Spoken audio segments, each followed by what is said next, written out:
sebuah gua yang letaknya 50 meter di bawah tanah dan kerap dikunjungi para wisatawan, sekelompok pembuat wine telah menyimpan lebih dari 15.000 botol wine sejak 2018. Lokasi yang bernama Alphen-Lochnia tersebut juga merupakan objek wisata terkenal di Prancis Selatan dan cocok untuk menyimpan wine.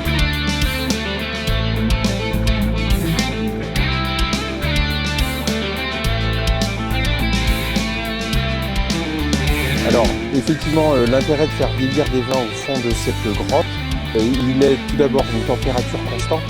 On a 12 degrés et ça ne bouge pas tout au long de l'année. On a une humidité de l'ordre de 95%, donc une hygrométrie très importante. Et puis une obscurité totale, un calme absolu, donc des conditions idéales de conservation des vins. Sekitar 150.000 wisatawan mengunjungi gua tersebut dan museum prasejarahnya setiap tahun. Terkadang tanpa mengetahui bahwa sebuah gudang wine tersembunyi beberapa langkah dari mereka di bawah tanah.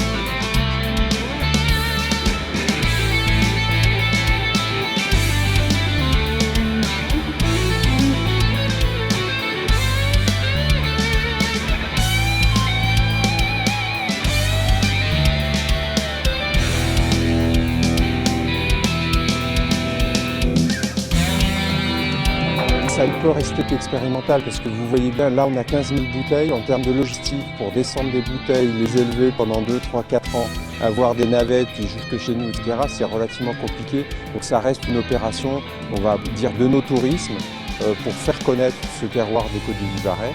Bien sûr qu'il y a un intérêt qualitatif sur le produit, mais on ne pourra pas reproduire ça à grande échelle. Ditemukan pada 1935, Gua Alphen-Lochnia terbilang istimewa karena volume ruangnya yang besar dan konkresinya yang beragam.